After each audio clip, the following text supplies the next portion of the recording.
15 август Екатеринбург шаарында дагы бир мекендешүүбүз турак жайлуу болду. Сделкабыз Сбербанкта өттү. Сделкага баардыгы даяр болгондуктан эч кандай кыйынчылык болгон жок. Сделка нотариальный болгондуктан сделкабыз 26 август нотариуста аякталды. Катарыңыз канча күндө сделкага чыккан?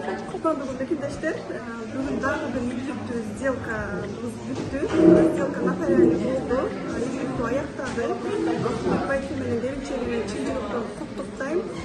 Турак жөнүндө айтсам, бир бөлүгү Екатеринбург шаарына Бакинский комиссараттан алышты. Өтүбек Байке мындагы өз оосунан угалы, кандай этаптардан өттү. Сиздер менен аны бөлүшүп кетсеңиз,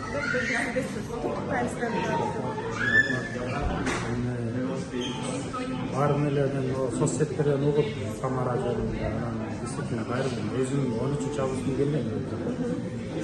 Воскресенье менен келип анан чалып көрсөм Самара. Действительно ал эле давай келиңиз деп келдим, документтерин бердим. Эртесинге сразу эле одобрение келип кетти. Анан сүйүнүп, анан үй тандап, айтып, эме болду. Анан кошо айтат, сага да рахмат, Зулфия деген кыз экен, ушул агент.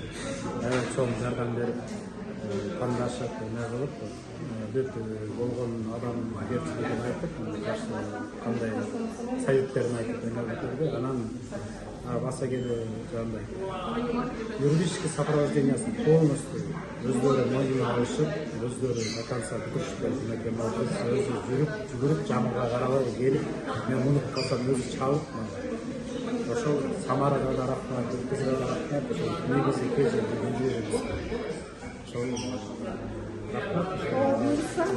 Ачкыч алганда дагы ушул мекендештер куттуктайм.